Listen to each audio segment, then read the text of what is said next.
આજે પોલીસને જે ચરબી કૂદે છે ને બોટાદ પોલીસને, બીજું પણ એક કસ્ટોડિયલ ટોર્ચરની મેટર બની જેમાં મર્ડર થયું છે. હું આપને એક વસ્તુ કહું, બોટાદ પોલીસને જો એવો ફાંકો હોય કે અમારું કોઈ વાળ વાંકું નહીં કરે, તો બધા લોકો એન્કાઉન્ટર કસ્ટોડિયલ કોંગ્રેસ ધારાસભ્ય જિગ્નેશ મેવાણી ડીવાયએસપીને મળવા માટે પહોંચે છે, ત્યાં ધારદાર રજૂઆત કરે છે. સગીરને મારવા મામલે આરોપીઓને અત્યાર સુધી કેમ ઝડપવામાં આવ્યા નથી એ વિશે ડીવાયએસપીને મળે છે, પરિવારને સાથે લઈ જાય છે અને ધારદાર રજૂઆત હોય છે. ત્યારે હમણાં તાજેતરમાં પોલીસ દ્વારા સોશિયલ મીડિયામાં અનેક તેઓની કામગીરી અપલોડ કરતા હોય છે, ત્યારે આ કામગીરી સામે સવાલો ઊભા થતા જિગ્નેશ મેવાણી અને ડીવાયએસપી વચ્ચે જે સંવાદ થયો છે તે સંવાદ વિશે વધુ ચર્ચા કરીએ. નમસ્કાર, ક્રાઇમ આવાજ ન્યૂઝમાં તમારું સ્વાગત છે અને હું છું તમારી સાથે તમારો નાનજીભાઈ ઠાકોર. આજે વાત કરવી છે બોટાદની. બોટાદમાં જિગ્નેશ મેવાણી ધારાસભ્ય પહોંચે છે ડીવાયએસપીને રજૂઆત કરવા માટે. આમ તો મામલો છે થોડા સમય અગાઉનો.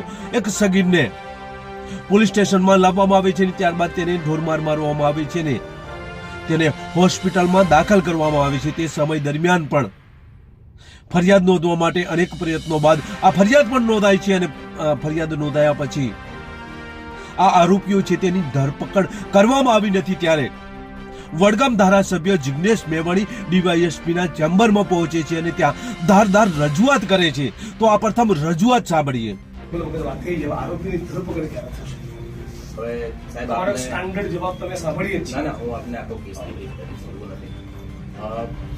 આપને ખ્યાલ છે કે આપણે 8 તારીખે અને અમે જે પણ અમારા સામે આવ્યું તરત જ એટલે અમે તરત જ એસપી સાહેબે ડીવાયએસપી લેવલ પર એક કર્યું આ બાબતે.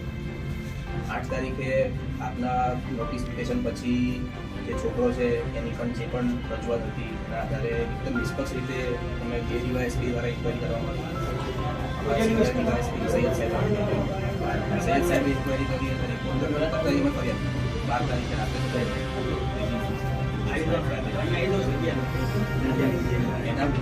એના પછીનો જે મુદ્દો આવ્યો આપણો કે જે ઓફેન્સ છે એ ઓફેન્સની અંદર જે ખરેખર મેડિકલ ગ્રાઉન્ડ ઉપર પણ એની ઇન્ક્વાયરી થવી જોઈએ.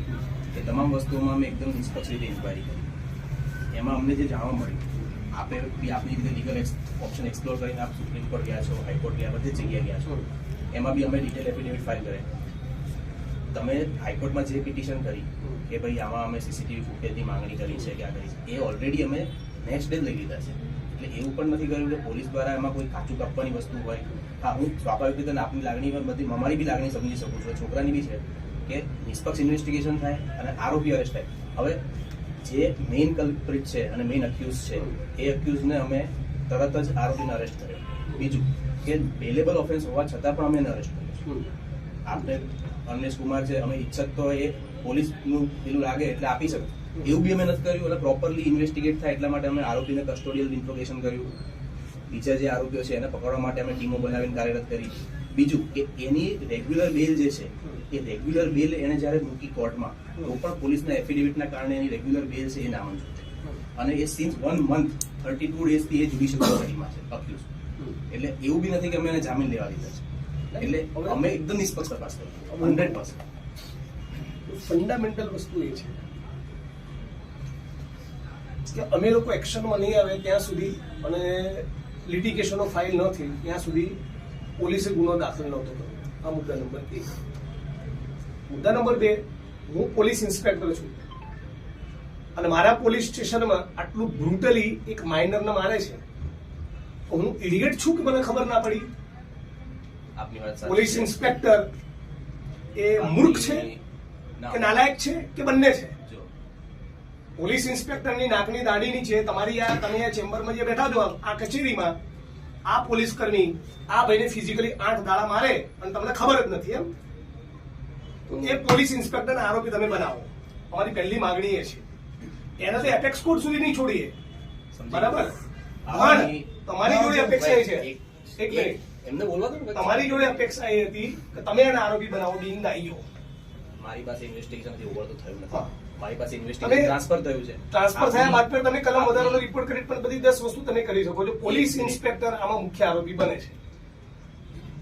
મુદ્દા નંબર 2, ક્રાઇમમાં બેસી આમની સામે કોઈ ચોરીનું મટીરિયલ ના મળ્યું તપાસના છતાં આમની દાદીનું વૃદ્ધ પેન્શનના પૈસા પણ પોલીસ લઈ ગઈ. એટલે પોલીસે ઘરમાં જઈને લૂંટ કરી, ના સાહેબ, દરવાજાના લાતો મારવી, રાત્રે 2 વાગે જવું, રાત્રે 5 વાગે જવું, 4:30 જવું, સામાન ફેંકી નાખવો. આ બદતમીજી પોલીસ કેમ કરે છે? એવું નથી. એમાં મહિલા પોલીસ તો લઈને નથી જતા, અમે સાહેબ એમાંથી મહિલા પોલીસ તો લઈને નથી જતા. તમારા ઘરમાં 4 કોન્સ્ટેબલો ઘૂસી છે, તમારા જ રાવલના ઘરમાં, મિસ્ટર રાવલના ઘરમાં, કે તમારા એસપી ના ઘરમાં, કે ધારાસભ્ય વડગામના ઘરમાં, અને પોલીસ વાળા રાત્રે 2 વાગે ઘૂસી જાય અને મારા બાપાના બેડરૂમમાં મારી માં અને મારી ભાભી હોય, બરાબર, અને મહિલા પોલીસ ના હોય તો હું ટોયલેટ એના માટે કરીશ. સાહેબ હું એક વસ્તુ કહું. તમે tolerate કરશો? એના માટે અમે ઈ-સાક્ષીથી પંચનામા કર્યા છે. હવે તો નવી સિસ્ટમ આવી ગઈ છે. પહેલા તમે પોલીસની જે ભૂમિકા છે ને એ તમે સમજો. હું સમજી તમે જે ગયો. ડિફેન્સ કર્યો ને, પોલીસ ના, હું બિલકુલ defense ગળે ઉતર્યો નથી. ના, હું હું આનાથી વધારે અકળાયેલો છું, પણ રજૂઆત એટલી અકળામણથી કરતો નથી. બરાબર, આ જે પોલીસ જે ચરબી કૂદે છે ને, બોટાદ પોલીસને બીજું પણ એક કસ્ટોડિયલ ટોર્ચરની મેટર બની જેમાં મર્ડર થયું છે. હું આપને એક વસ્તુ કહું. બોટાદ કે પોલીસને જો એવો ફાંકો હોય કે અમારું કોઈ વાળ વાંકું નહીં કરે, તો બહુ બધા લોકો એન્કાઉન્ટર કસ્ટોડિયલ ટોર્ચરમાં 5-5 વર્ષ રહી રહેલા પોલીસ ના, કર્મી નહીં, તો પણ ગુજરાતમાં છે. કાયદેસર- તો કાયદેસર- અમારી જોડે પહેલી અપેક્ષા એ છે કે તમે બાકીના 3 આરોપીની ધરપકડ કરો.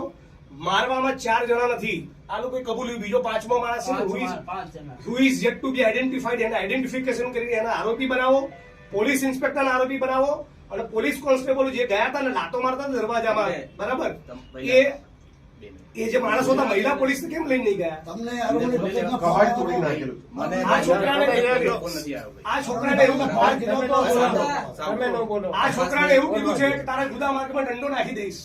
આવું વર્તન હોય? મેડિકલ કરાવ્યું સાહેબ આપણે. અરે દંડો નાખી દઈશ એવું કીધું, નાખી દીધું એવું નથી કહેતો. આ વર્તન હોય? સાંભળ, હું તારું સ્ટેટમેન્ટ એનું લેશે, આપણે લીધું છે, એમાં જે પણ સત્ય છે તપાસ કરશું, બરાબર.